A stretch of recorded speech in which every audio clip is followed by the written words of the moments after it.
Excuse me, आप लोग सब यहीं आसपास रहते हैं? जी जी। ये वो रिकी रहता है यहाँ पे, आप लोग उसे जानते हैं? आज आपने उसे देखा? हाँ सर, मैंने देखा उसे। बड़ी जल्दी में लग रहा था और एक बैग भी था उसके हाथ में। अच्छा, यहाँ से किस तरफ गया था वो? सर उस तरफ। उस तरफ? हाँ सर, एक ट्रक आया और रिकी उस पे बैठ के निकल गया। थैंक यू, चलो उस डायरेक्शन में देखते हैं।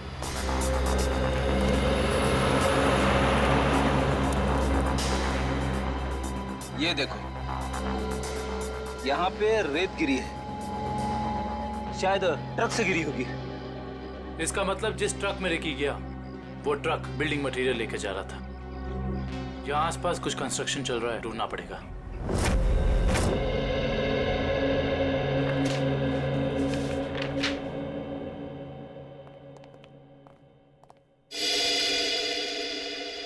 जी कहिए। सीआईडी। सीआईडी? जी, पिछले हफ्ते में जितने भी एसिडिक केमिकल्स को पेटेंट कराया गया है उन्हें रजिस्टर करवाने वालों के नाम और पते हमें चाहिए। केमिकल का कोई नाम भी तो होगा। आप वो फाइल हमें दे दीजिए, हम खुद ढूंढ देंगे। ठीक है।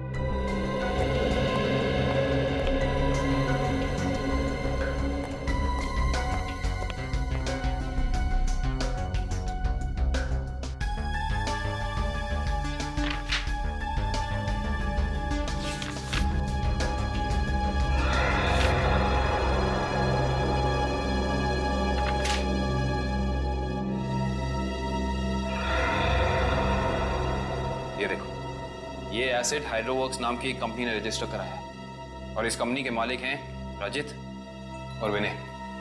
इसलिए विनय के सेल फोन पे रजित का नंबर पार्टनर के नाम से सेव था।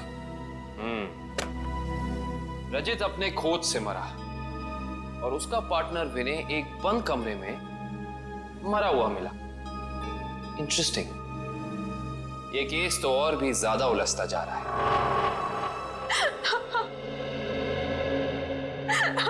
नैना जी, हमें भी बहुत दुख है विनय की मौत का। हम आपका ज्यादा वक्त नहीं लेंगे। हाँ, लेकिन आपसे थोड़ी जानकारी चाहिए हमें।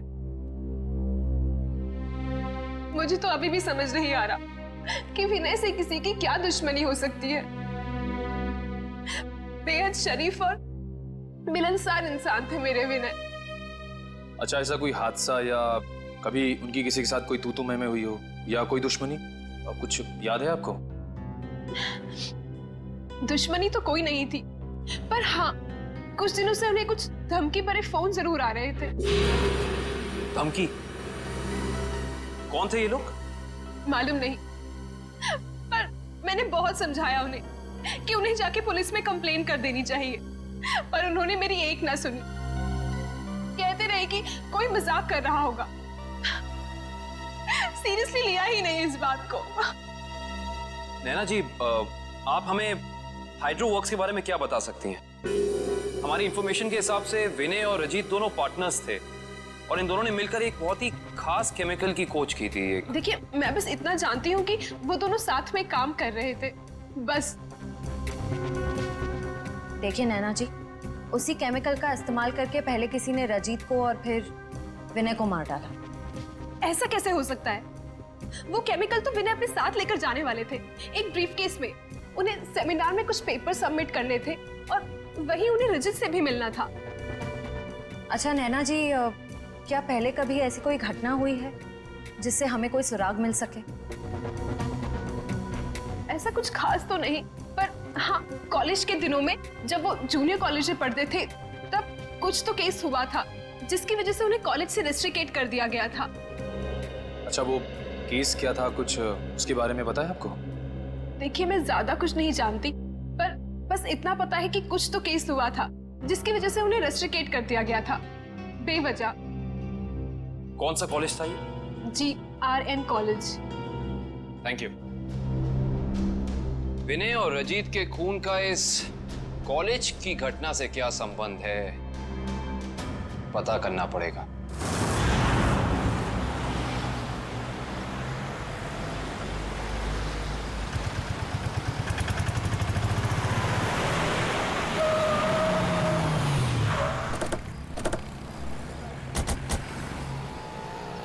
ये देखिए, रेत यहाँ पे पड़ी हुई है और ये देखो टायर के मार्क्स।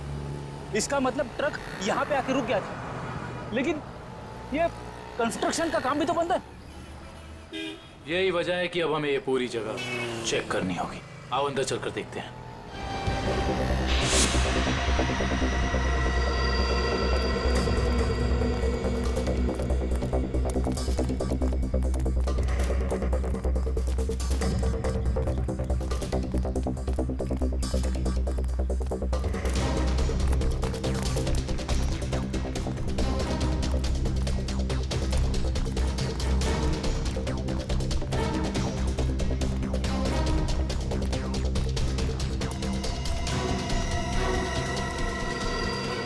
सर, रिकी यहाँ पे है।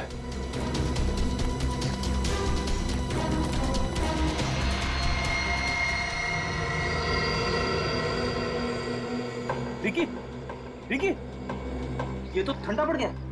हाँ सर, इसकी स्किन भी कड़क हो गई है। पहले इसे हॉस्पिटल पहुंचाओ।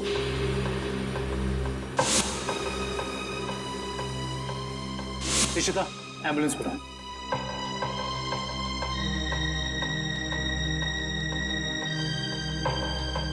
इसके शरीर पे जेल जैसा कुछ लगा हुआ है, जिसकी वजह से इसका शरीर अकड़ गया होगा। और ये देखिए आसपास के पत्थरों पे भी जेल जैसा ही है। ये देखो,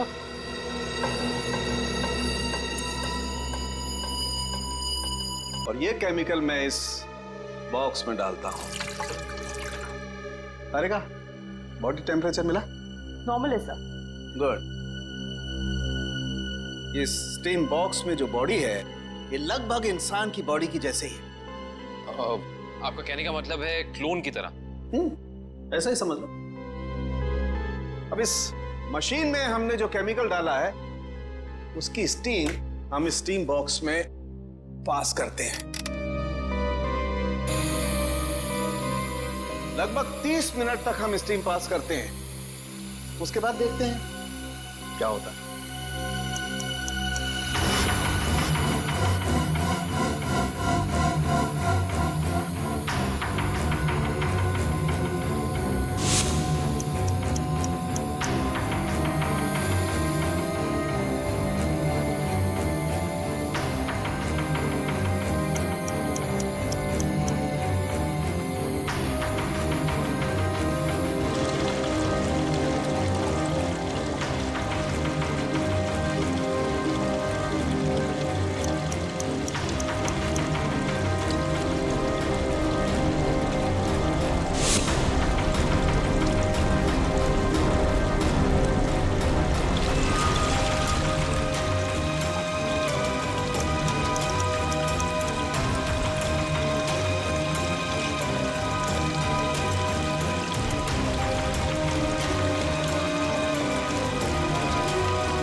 गजब हो गया सर, 30 मिनट में पूरी बॉडी डिसॉल्व हो गई।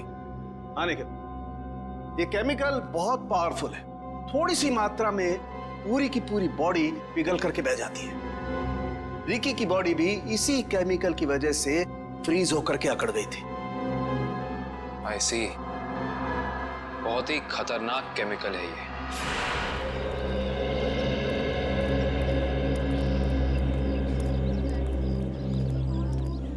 एक्सक्यूज मी, हम लोग सीआईडी से 2005 के केस के सिलसिले में आपसे थोड़ी पूछताछ करनी थी। 2005? ये तो बहुत पुराना केस है, लगभग 9 साल पुराना। आप रमेश जी से पूछिए, वो यहाँ के सीनियर हैं। Thank you. रमेश जी, हम लोग सीआईडी से 2005 में एक घटना हुई थी जिसमें रजित और विनय का नाम आया था। रजित और विनय? सर क्या है कि हर साल इतने लड़के लड़कियां आते हैं तो नहीं, उस केस में इन दोनों लड़कों को रेस्ट्रिकेट किया गया था। रस्टिकेट। अरे हाँ, याद आया, उस साल कॉलेज के एक स्टूडेंट की मौत हो गई थी और इन दोनों लड़कों का नाम भी उस केस से जुड़ गया था। काफी बवाल हुआ था। ये स्टूडेंट कौन था और उसकी मौत कैसे हुई? मैडम, बहुत अजीब तरीके से हुई थी। ये किस्सा लेबोरेटरी में हुआ था।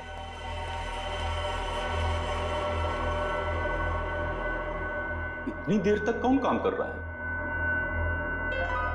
कौन काम कर रहा है?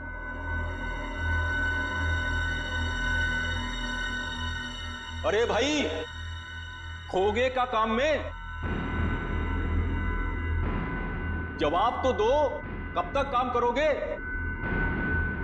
अरे चुप क्यों हो? बताओ, मैं लेबोरेटरी बंद करूं या खुली रहने दूं?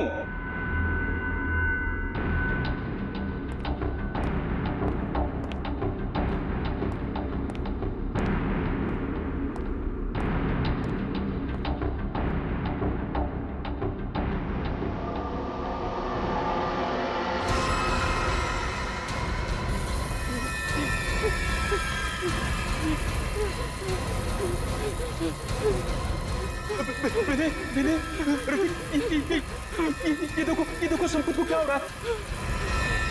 सर बचाइए इसे, प्लीज सर बचाओ इसे। सर देखिए ना संपत को क्या हो रहा है। सर देखिए ना। क्या क्या क्या कुछ करो भाई। सर क्या हो रहा है, देखिए ना। सर बहुत भयानक था वो। ऐसा मैंने पहले कभी नहीं देखा था। एक आदमी खड़ा था और खड़े खड़े पिघल गया। संपत नाम था उसका, पुलिस केस भी हुआ था और विनय और रजित को रस्टिकेट किया गया था। इस केस से जुड़ी सारी फाइलें चाहिए। हेलो, कहाँ? कौन से रेस्टोरेंट? ठीक है, मैं पहुंचती हूँ, नजर रखना।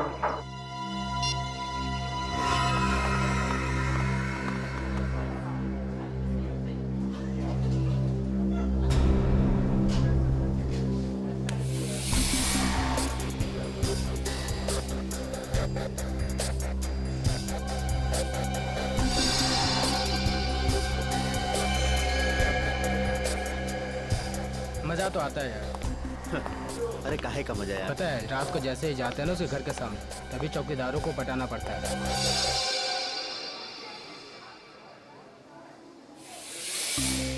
मैडम, आप यहाँ कैसे? तुम लोग क्या समझते हो? तुम लोग कुछ भी करते रहोगे और तुम्हारा कोई कुछ नहीं बिगाड़ सकता। मैडम, हमने क्या किया? एक लड़की का जीना हराम कर रहे हो और पूछ रहे हो क्या किया है? टेढ़ी बात करोगे ना तो सीधा करना हमें आता है। क्यों कर रहे हो ये सब?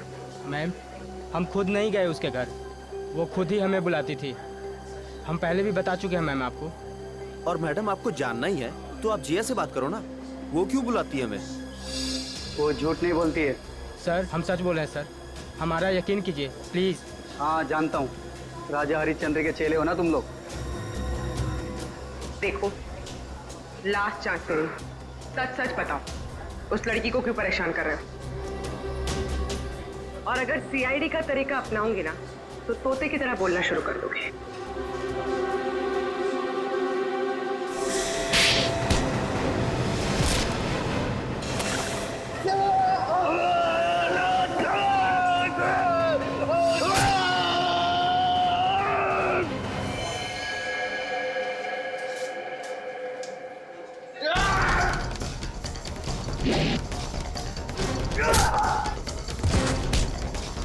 लड़कियों को छेड़ता है।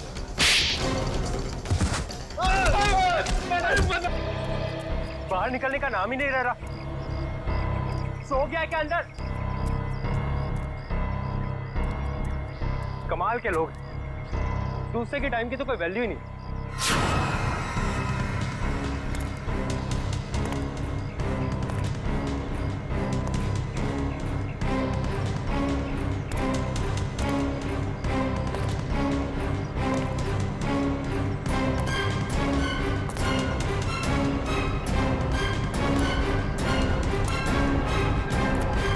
सर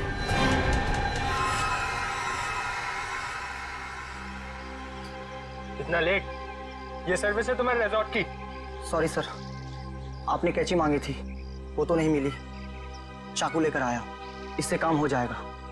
तो ब्लडी लाउजी पीपल, 10:30 हो गए, मीटिंग्स करनी है, अपॉइंटमेंट्स है, और अंदर ये आदमी बैठ के धरना दे रहा है। सर आप अंदर नहीं जा सकते सर। हेलो भैया, सुन रहे हैं आप? ओ भाई साहब, जल्दी कीजिए, मुझे लेट हो रहा है। शराफत नाम की भी कोई चीज होती है, घर ही बनाकर बैठ गए हो। इग्नोर करने की भी हद होती है यार। अरे सुनाई दे रहा है कि नहीं आपको कुछ?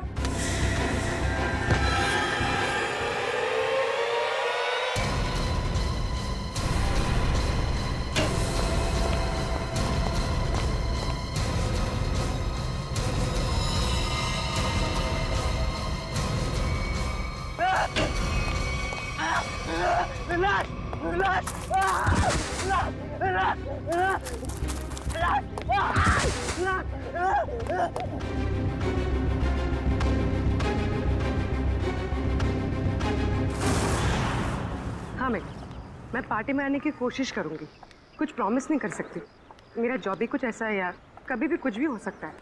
ठीक है चल अब मैं रखती हूँ, बाय। नहीं, बिल्कुल नहीं चलेगा। रात को 1 बजे 2 बजे कोई भी कभी भी आके चले जाएगा। जवान लड़की के घर में रात के टाइम में किसी लड़के का आने का मतलब हम अच्छी तरह से जानते हैं। क्या चल रहा है यहाँ पे? हाँ? और ये रो क्यों रही है? आप इनसे ही पूछिए ना, इसने क्या चाला रखा है यहाँ पे। देखिए मैडम, ये सोसाइटी है और हम सब फैमिली वाले हैं, और ये कैसी कैसी हरकतें करके रखी हैं यहाँ। हरकतें? आपका क्या मतलब है? इसका मतलब ये है कि ये दोनों लड़के रात बिरात इसके घर आते हैं, दरवाजा खटखटाते हैं, शरारत करते हैं। और तुम एक बात कान खोलकर सुन लो, तुम यहाँ से खुद से चली जाओ, नहीं तो हम सब मिलकर तुम्हें जबरदस्ती यहाँ से निकाल देंगे। एक मिनट, शांत हो जाइए आप लोग। कौन है ये लोग? मुझे नहीं मालूम कौन है ये। 2 दिन से मेरी रूम पार्टनर नहीं है, और ये लोग रोज रात को आके मुझे तंग करते, जबकि मैंने इनको कभी देखा भी नहीं है। देख जिया, झूठ मत बोल, तू ही हमें बुलाती है और अब पहचानने से मना कर रही है। हाँ कसम से, हमेशा खुद ही फोन करके बुलाती है हमें। देखो झूठ मत बोलो, मैं तुम लोगों को नहीं जानती हूँ। पता नहीं ये लोग मुझे क्यों बदनाम कर रहे हैं। देखो, झूठ और सच का फैसला कहीं और जाकर करना, समझी? गुप्ता जी, इस बात का फैसला अभी कीजिए आप, और अगर आपसे भी नहीं होता है तो हम सब मिलकर इस लड़की का कमरा खाली कर देंगे। प्लीज सर, ऐसा मत कीजिए। देखो, मैं तुम्हें भाड़े पे घर देने के वक्त कहा था ना, हमारे सोसाइटी का रूल बहुत सख्त है। क्या बोला था ना? बोला। प्लीज सर, इसमें मेरा कोई कसूर नहीं, फिर भी 2 दिन में मेरी रूम पार्टनर आ जाएगी, तब मैं अपना सारा सामान यहाँ से शिफ्ट कर लूंगी। ओके, 2 दिन का टाइम देता हूँ, लेकिन 2 दिन में रूम खाली हो जाना चाहिए, समझी? तुम दोनों भागो यहाँ से। अरे चलो निकलो। ठीक है जिया, ये तूने अच्छा नहीं किया। हाँ। पहले खुद ही हमें बुलाती है और फिर इंसल्ट करती है। कमाल है यार। चल चल। जिया, रोम, अगर तुम बेकसूर हो तो सच सामने आ जाएगा। तुम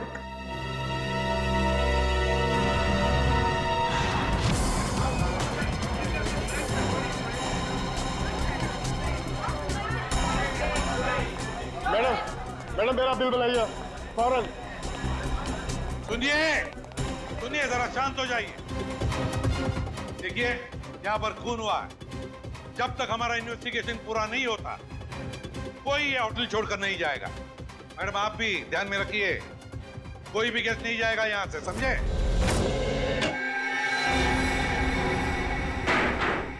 सर बॉडी नहीं है।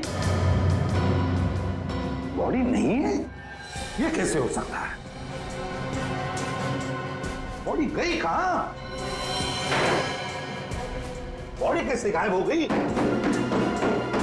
ये कैसे हो सकता है?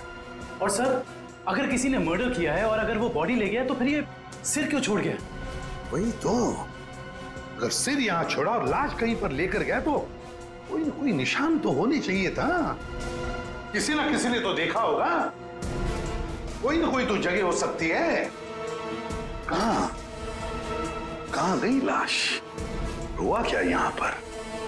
नहीं नहीं नहीं नहीं, यहाँ पर जो कुछ भी हुआ है ना सांखे, यहीं पर हुआ है, इसी 4 दीवारों के अंदर, इस टीम बॉक्स में, यहीं पर। सर इस सिर को देख के ऐसा लगता है किसी ने बहुत ही बेरहमी से कत्ल किया इसका, लेकिन यहाँ पे एक भी खून का निशान, कोई धब्बा, कुछ भी नहीं है। एग्जैक्टली, अगर सिर कटा है तो खून होना चाहिए था इन दीवारों पर, खून होना चाहिए था इस फर्श पर, लेकिन यहाँ पर खून का कोई भी निशान नहीं, कोई धब्बा नहीं। यहाँ देखो इस बॉक्स में खून का कोई भी निशान नहीं, कोई भी निशान नहीं, ना कोई हथियार का निशान। सांखे, सिर कटा हुआ है, लाश गायब है, लेकिन इस पूरे कमरे के अंदर कुछ भी निशान नहीं, कमरा सुथरा साफ है। इसका मतलब कुछ ना कुछ तो गड़बड़ जरूर है, कुछ ना कुछ तो गड़बड़ जरूर है बॉस। सर, हाँ सर, जिसका खून हुआ है उसके दोस्त बाहर आए हुए हैं। ठीक है, तुम चलो, मैं आता हूँ। सांखे, देख ले इस कमरे का एक एक कोना कोना छान वाले, देख ले कुछ मिलता है क्या। देखता हूँ। सर ये रहे, आप लोग रजित के दोस्त हैं? जी सर। आखिरी बार कब मिले थे रजित? सर आज सुबह ही मुलाकात हुई थी। तो क्या कुछ फर्क लगा आपको रजित के बर्ताव में?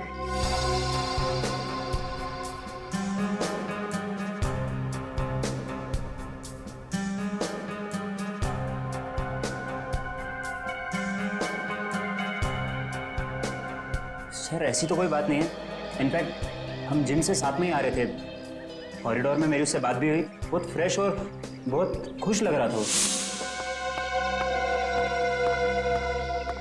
अरे रजित, कैसी रही तुम्हारी मसाज? हाँ, हल्का महसूस कर रहा हूँ। सेमिनार के लिए आए पर ऐसा लग रहा है वेकेशन के लिए आए हैं। मुझे लगा तुम वाकई में वेकेशंस के लिए ही आए हो। अरे कहीं सेमिनार में सो मत जाना। नहीं, मैं आधे घंटे के लिए स्टीम बात कर लूँ, फिर टॉक्सिन्स भी क्लीन हो जाएंगे और मैं फ्रेश भी लगूंगा। सर उसके बाद हम दोनों यहाँ स्टीम रूम में आए और वो स्टीम रूम का अटेंडेंट रिकी, सर रिकी ने ही स्टीम रूम तैयार किया था रजित के लिए। Good morning sir. Good morning Ricky. 10 बजे का अपॉइंटमेंट है मेरा। Yes sir. सर आप साइन कर दीजिए। Thank you sir. आइए सर।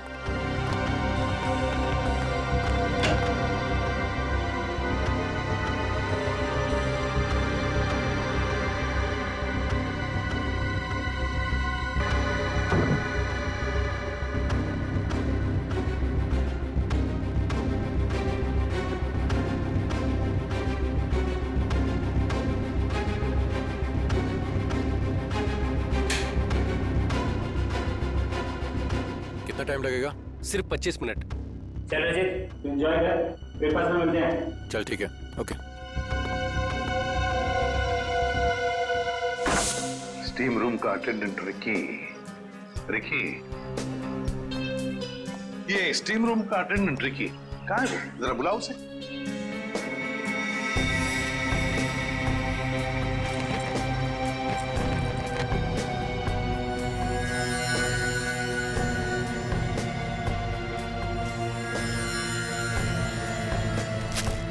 सर वो जब से हादसा हुआ है तब से गायब है। रिकी इस रिसोर्ट में कहीं नहीं। रिकी गायब है?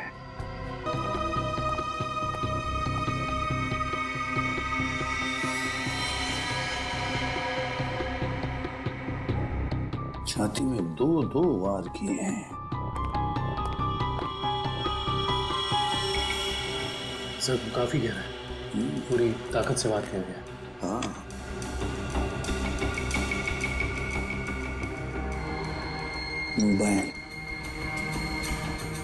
Correct sir. देखो फिंगरप्रिंट चेक करो इस पर। सर, हाँ, ये खाली ब्रीफकेस? स्टील की ब्रीफकेस, वो भी खाली। जरूर इसमें कुछ ऐसा सामान था जिसकी वजह से शायद इसे मारा गया। सर, ये 2 ग्लासेस। 2 ग्लासेस?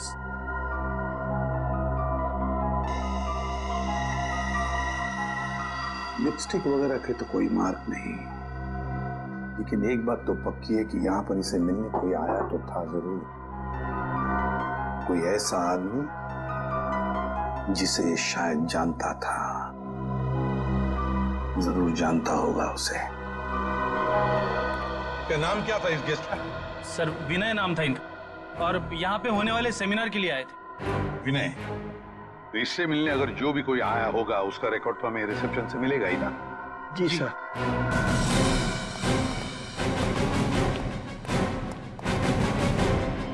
देखो, विनय के बारे में और कुछ जानना चाहते हैं हम लोग। ये विनय कब आया था यहाँ पर? अब सर मिस्टर विनय ने आज सुबह ही चेक इन किया था हमारे रिजॉर्ट में, करीब 8 बजे। 8 बजे? जी।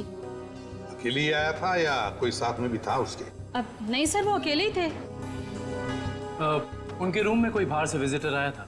नहीं सर, बाहर से तो कोई नहीं आया था, लेकिन उनके सेमिनार से उनके रूम में कोई गया हो तो उसका पता नहीं हमें। अच्छा, विनय के बारे में कुछ खास बात याद आती है तुम्हें? मेरा मतलब है कुछ भी, यू नो? आपके रिसोर्ट में इस ब्रीफकेस के लिए कोई पर्सनल लॉकर है? आई एम सॉरी सर, हमारे रिजॉर्ट में ऐसी कोई फैसिलिटी नहीं है। ओके। हाँ सर, उनके पास एक छोटा सा स्टील का ब्रीफकेस था जिसे वो कुछ ज्यादा ही संभाल के रख रहे थे, और उसके लिए उन्होंने पर्सनल लॉकर के बारे में भी पूछा, बट सर हमारे रिजॉर्ट में ऐसी फैसिलिटी नहीं है। स्टील का ब्रीफकेस? लगता है ये वही स्टील का ब्रीफकेस है जो हमें उसके बेड पर से मिला है। जरूर उसके अंदर कोई कीमती, कोई इंपॉर्टेंट सामान होगा। सर ऐसा भी तो हो सकता है कि इस विनय की मौत का यही कारण हो। हाँ सर, विनय के रूम में कोई होटल के बाहर से नहीं, होटल के अंदर से आया था, और दोनों साथ में ही बैठे थे। सर, करण, सर इस फोन पर जो फिंगरप्रिंट है उसे उठा लिया सर। Very good. देखते हैं आखिरी फोन किसका था। पार्टनर, जरूर किसी पार्टनर ने फोन किया था विनय को। पता लगाना पड़ेगा है कौन ये पार्टनर।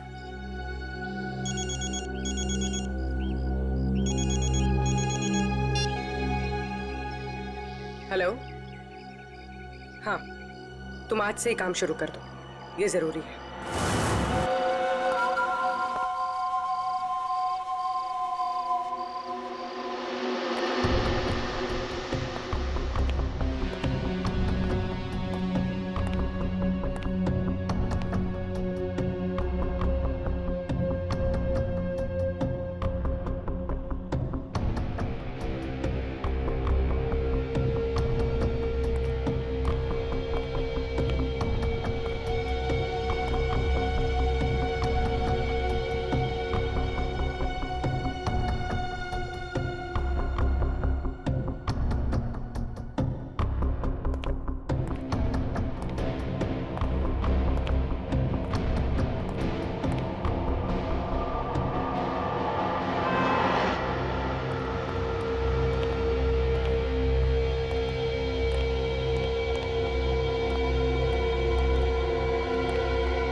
जिया,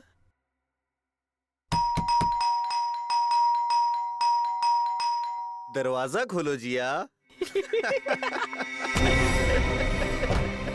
जिया, जिया, जिया दरवाजा खोलो वरना तोड़ देंगे हम, बता रहे हैं हम बस।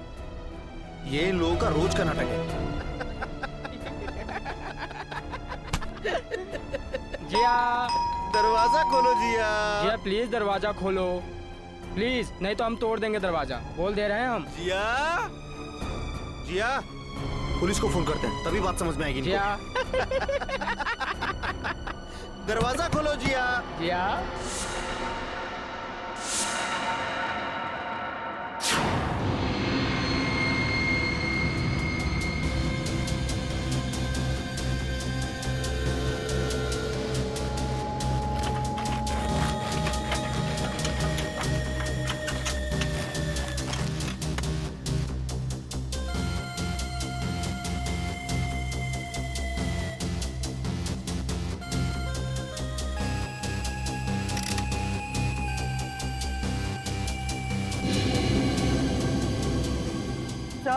आता रहेगा। सर इसकी खोपड़ी में एक अजीब बात है। अच्छा,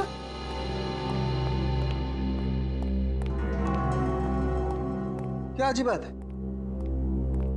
सर इसकी गर्दन पे ना तो किसी चीज से काटने का निशान है और ना ही तोड़ने का। लेकिन कोई ना कोई निशान तो जरूर होना चाहिए।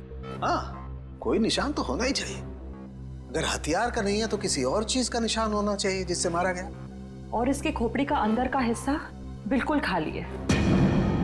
ऐसा लगता है जैसे कि सारी चीजें पिघल कर बह गई हो। ऐसा कैसे हो सकता है तारिका? इसके अंदर कोई मोम तो होता नहीं। खून है, मसल्स हैं, टिश्यूज हैं। हाँ, लेकिन ये खोपड़ी बिल्कुल खाली है। अच्छा तारिका, इसकी खोपड़ी में से जो फ्लूइड निकला था, तुम उस फ्लूइड को चेक करो, उसमें जरूर कुछ ना कुछ मिलेगा। सर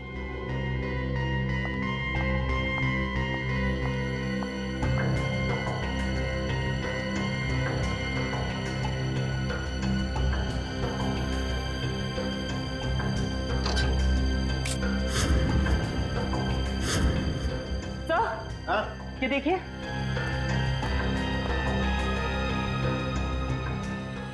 अरे एसिड, इसकी खोपड़ी के अंदर एसिड। सर इसका मतलब है एसिड या किसी केमिकल से इसके सर के अंदर के हिस्से और इसके शरीर को पिघला दिया गया और फिर स्टीम बॉक्स के ड्रेन पाइप से बाहर निकाला गया। हाँ, और वो भी 30 मिनट के अंदर। सर ये कैसे हो सकता है? हमने तो पढ़ा था कि कॉन्सेंट्रेटेड एसिड में किसी भी बॉडी को पिघलने के लिए कम से कम 20 घंटे लगते हैं। You're right, श्रेया, 20 घंटे ही लगने चाहिए, लेकिन इस केस में ऐसा नहीं हुआ। एक और बात, इस ड्रेन पाइप में मुझे कैल्शियम फॉस्फेट, जिससे इंसान की हड्डियां बनती हैं, वो और कुछ टिश्यूज के टुकड़े मिले हैं। मुझे लगता है जिस एसिड से इस आदमी के शरीर को पिघलाया गया है, यह एसिड किसी की इन्वेंशन है, कोई नई खोज। हाँ सर, उस बॉटल के निचले हिस्से से जो निशान बना था जिस केमिकल से, वो भी एसिडिक है और हमारे किसी केमिकल से मैच नहीं करता। लेकिन सर, अगर इस एसिड ने रजीत की बॉडी को पिघला दिया, तो फिर वो स्टीम बॉक्स क्यों नहीं पिघला? वो इसलिए क्योंकि ये एसिड किसी मेटेलिक चीज को नहीं पिघलाता है, और इसीलिए इस एसिड को कांच की बोतल में रखा गया था। सर फिर तो उसे बहुत दर्द हुआ होगा। नहीं वंश, मुझे नहीं लगता है इसे दर्द महसूस हुआ होगा। क्यों सर? क्योंकि श्रेया पहले इसे बेहोश कर दिया गया था। मतलब पहले इसे बेहोश किया गया, फिर मारा गया, उसके बाद स्टीम बॉक्स की ड्रेन पाइप से बहा दिया गया। बहुत ही डरावना और भयानक तरीका है किसी की जान लेने का। हाँ, और बहुत ही अजीब भी। ये सब कैसे किया गया होगा, ये कौन सा एसिड है, ये सब पता लगाने के लिए मुझे थोड़ा वक्त लगेगा। लेकिन सर, अगर ये किसी का आविष्कार है, नई खोज है, तो जाहिर सी बात है उसने इसके पेटेंट को रजिस्टर करवाया होगा। बिल्कुल करवाया होगा। इंटरेस्टिंग। इसका मतलब जिसने भी पेटेंट रजिस्टर करवाया है, उसकी सारी इंफॉर्मेशन हमें गवर्नमेंट ऑफिस से मिल सकती है। हेलो, क्या? रजीत का? ओके। अभी पता चला है कि विनय ने जिस पार्टनर वाले नंबर पे फोन किया था, वो और किसी का नहीं बल्कि रजीत का नंबर था। इसका मतलब विनय और रजीत एक दूसरे को जानते थे, और रिजॉर्ट में विनय के कमरे में हमें जो 2 ग्लासेस मिले थे, उनमें से एक ग्लास शायद रजीत का था। अब तो विनय के घर वालों से ही, जो किसी भी मसल को 5 मिनट के लिए फ्रीज कर सकती थी, और ये रजित और विनय, इन्होंने एक ऐसा केमिकल बनाया था जो किसी भी चीज को 30 मिनट के अंदर पिघला सकती थी। सर ये देखिए।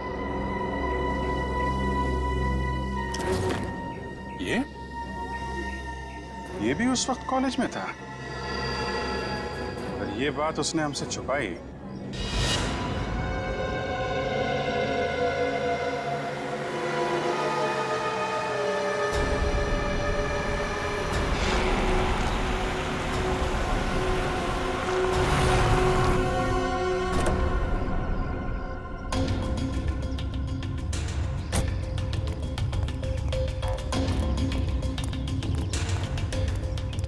पैसे लिए? हाँ, ये देखो।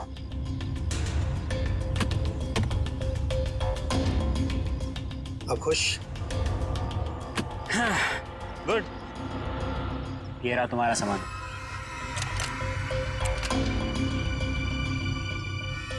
तो ये है दुनिया का सबसे बड़ा आविष्कार जो अब मेरा होगा। बिल्कुल तुम्हारा है। Thank you. वेलकम।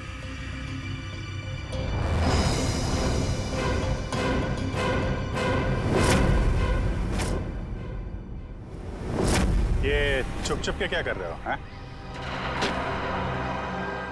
क्या कर रहे हो छुप छुप के? आगे मत बढ़ना, वरना ये बोतल इसी के साथ मैं फोड़ दूंगा। मत बढ़ना आगे, कह रहा हूँ आगे मत बढ़ना, नहीं तो ये मारा जाएगा। तुम यहाँ से जा नहीं सकते हो, छोड़ो उसे। आगे नहीं बढ़ना। कहा ना, मैं झूठ नहीं बोला, झूठ नहीं बोला मैं। पीछे रहो, आगे मत बढ़ना।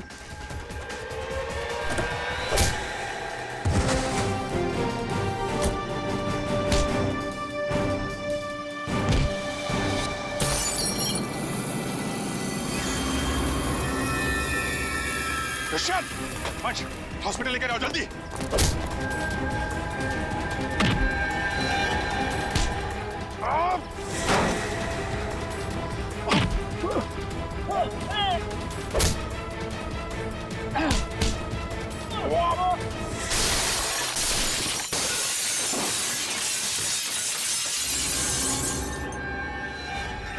हाँ, मैं नहीं मारा उसे।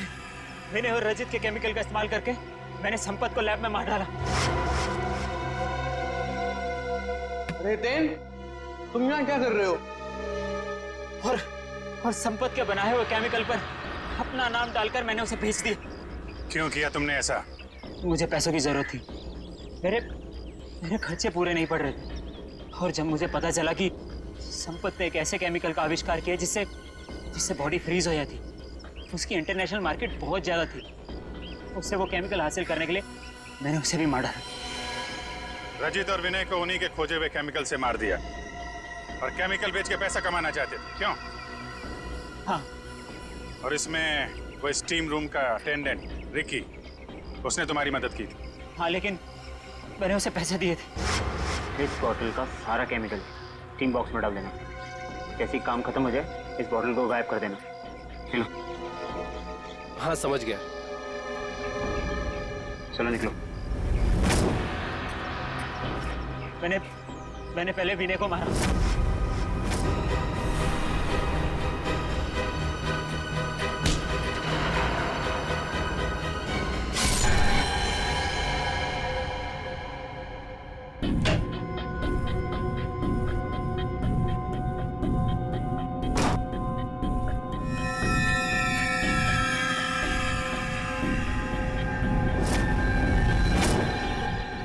और फिर रिकी की मदद से मैंने रजित को खत्म कर दिया।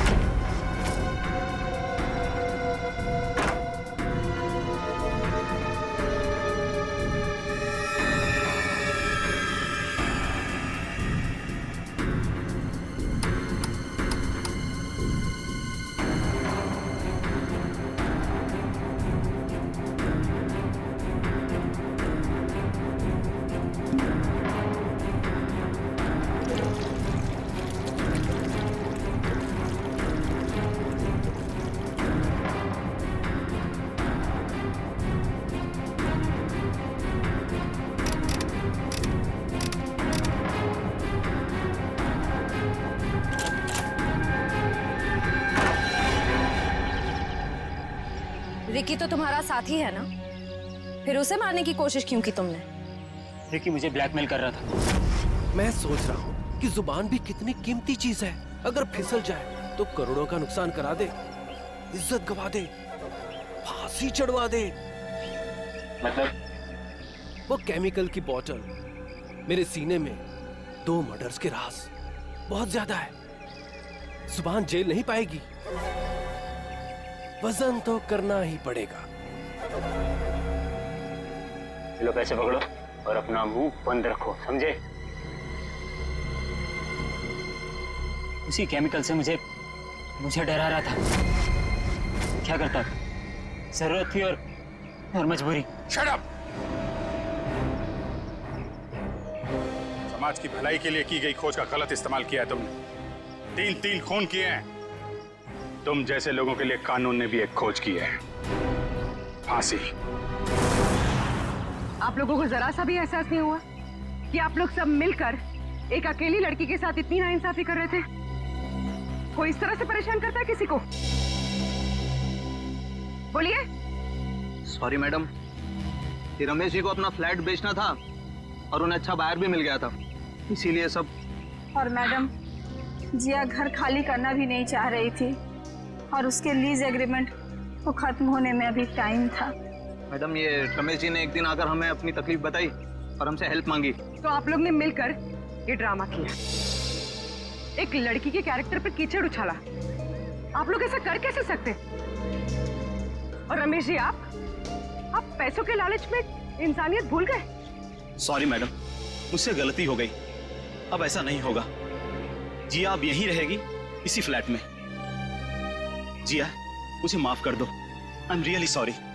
प्लीज सर, सॉरी बोल के मुझे शर्मिंदा मत कीजिए। थैंक यू मैम, आपने मेरी बहुत हेल्प की, वरना मैं अपने पेरेंट्स के पास वापस चली जाती। देखो जी, कभी घबराना नहीं, अपने हक और अपने सम्मान के लिए हमेशा लड़ना, समझे? Best of luck. Thank you ma'am.